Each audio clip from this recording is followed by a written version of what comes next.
Hello, I'm Bryce Knorr, Senior Editor of Farm Futures Magazine. Welcome to The Buzz for Wednesday, May 29th, 2013. It's a holiday-shortened week, but market analyst Paul Bergner joins me to discuss what appears to be a very full week of trading as May comes to an end. Traders returned from their Memorial Day break to stories of flooded fields and forecasts for more precipitation that are keeping planting a challenge in many areas. The soggy situation pulled not only corn, but soybeans higher as well. After trading in a range of more than $1 last week, July futures recovered from last week's disappointing finish with a solid rebound higher on Tuesday. But those gains were put in jeopardy at least a little today by news from USDA that China had canceled the purchase of 5.4 million bushels of old crop soybeans. Coming on top of cancellations out of Brazil last week and falling crush margins in China, the news suggested that maybe the world's largest importer had indeed booked too many beans, at least in the short term.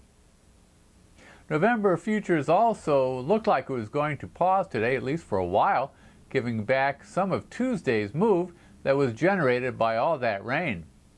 New crop futures rallied all the way back to the base price for revenue protection crop insurance, and USDA confirmed the slow pace of planting.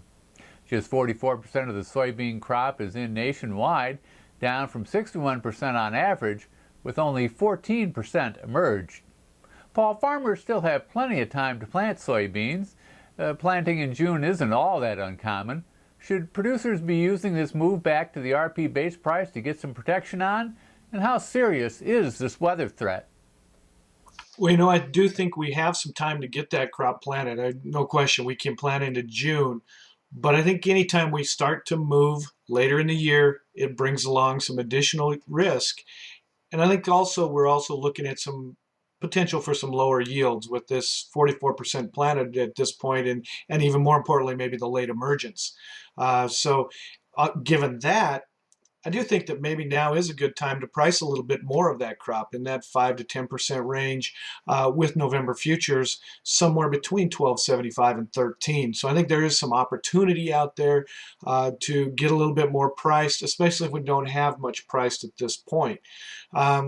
Another round of showers is on the way. What we're seeing here in western Nebraska, which tends to be a couple of days ahead of what's in the Midwest, is some more rain. We had rain last night. It's raining again this morning. So my thought is that now is not a bad time to do a little pricing and watch for maybe even a little bit more strength in this rally with some more rain coming that way. The corn market followed a similar trajectory to soybeans, at least on Tuesday, moving sharply higher. Prices started to pull back today, but are being led higher by a December contract that's threatening to move above the downtrend that's kept it locked, moving lower since last fall's highs were put in. Old crop July futures are still mired below the 676 gap from the bearish March 28th USDA report. One reason for the move higher, of course, is slow pace of planting. Farmers did put in more corn in the week before Memorial Day with 86% planted, but the Northwest Corn Belt is especially slow, with Iowa, Minnesota, and North Dakota and Wisconsin all lagging. I'm here in southern Wisconsin, and if anyone's seen the sun, please send it home. The slow pace of planting is increasing potential for some fields not to get planted, especially with preventive planting deadlines starting to pass, and also increasing concerns about lost yield potential. And it looks like it will take a move by December futures above that 565 base price for revenue protection crop insurance to turn this trend around. Paul, it's going to be warm and wet over the next 2 weeks. Will that be good for prices or bad? And what should farmers be doing about it? Well, I do think that more wet weather is always going to be hard on this crop, hard to get it planted and get that last 13.5 million acres or so in the ground, but it should be good for prices. So we'll see what happens and see how how this weather fits in and where it goes. That northwest part of the Midwest obviously is the place that we're kind of keeping an eye on and watching to see what happens in North Dakota, Minnesota, in parts of Iowa there. So as we're watching that, I do think that those acres and how many of them we can get in really is going to tell part of that story. I do think we'll see a little bit of a yield drag on these acres that are coming in late. That's again something else that we need to watch. I think how many acres we lose is still up in the air. Some prevented planting with some flooding now and some other things going on is going to impact that as well. If we don't have much priced, I'd sure consider doing some pricing at this point. If you're up close to that 40%, maybe I'm going to wait a little while and see where the prices go. With December corn up over 5.5, I want to get at least a little bit of it priced at this point.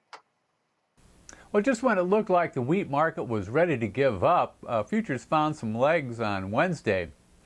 To be sure, some of the buying looked like it was spread unwinding, which in turn triggered some short covering because funds have been selling wheat in both Chicago and Kansas City. Nonetheless, Tuesday's crop ratings showed another decline for winter wheat, with spring wheat seeding in North Dakota really starting to become a concern because just 62% of the fields there are planted. Still, the market seems to be lacking a real spark. A rally in corn might do the trick. Otherwise, weather problems around the world exist, but none appears to be big enough to get end users concerned. It's been too cold and too wet in parts of Western Europe and too warm and too dry in parts of Russia. But neither area looks like a bust, and growers in the southern hemisphere are finally getting some showers for seeding their winter wheat crop. How much downside does wheat have in the harvest, Paul? And is it too late to buy some of those Chicago $7 July puts for protection? Well, I think that the hard red winter wheat has got some real interesting things going on. We've picked up real beneficial rains here in Nebraska, northeastern Colorado, some in northern Kansas, with a crop that really is in a place where some beneficial rains will do it some good. There's about a third of that crop, though, that sits down a little bit further south that rains at this point are not going to be helpful. So it'll be real interesting to see some of those early harvest reports come in from the south. One thing we do have to worry about up here in the north is whether or not there was enough stand coming out of the winter for any beneficial rains to help with yields. But I think there is some downward pressure there. I think if we start to see some decent yield numbers come out of some of the early harvest, we'll definitely pressure that crop and push it a little bit further yet.